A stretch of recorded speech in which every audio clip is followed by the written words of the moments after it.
Hello folks, today's talk is about software piracy. Now, software piracy is taking software without permission. Usually you get permission from paying for it, but there are other ways to get software too.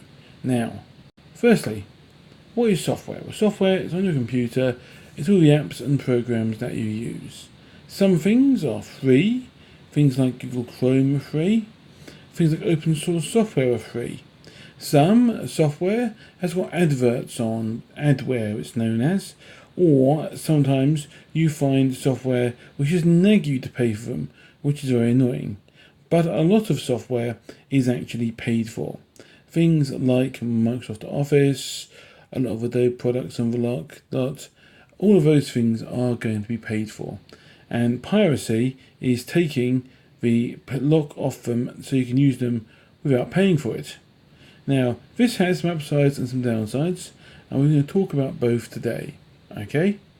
So, normally, coders write the code, and the coders sitting there hard at work for a couple of days, often works for a company or a big industry, and they need to make some money from him. So, the code's made, and there's money to be made from it. But then, hackers or coders get hold of it, and try and unlock the software so it can be used for free. And this stuff, guys, is normally distributed via wares sites, which have lots of strange software available on them. Alternately, hacking can be a case of simply sharing software with somebody else. So the other person is to use software for free without paying for it, and that means the coders don't make any more money from it either, which is basically the same thing, although on a much smaller scale.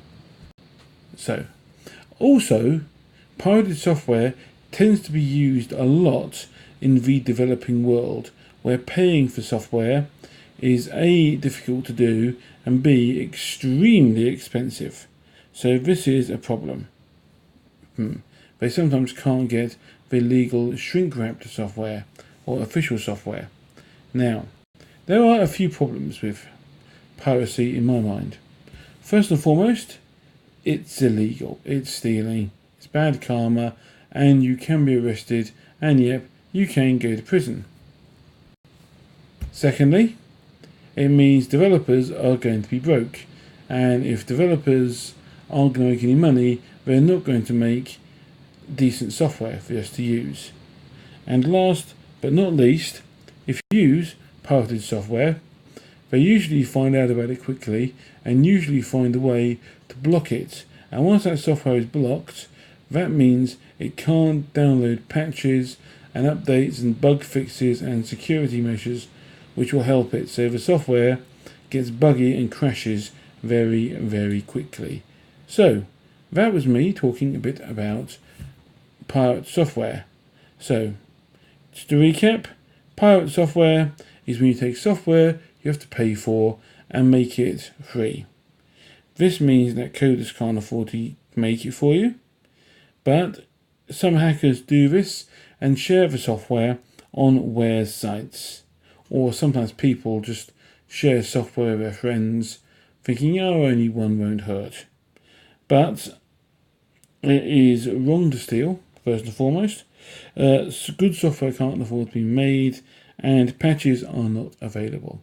So, that was me on pirate software. Thank you for listening, and have a great day. Adios.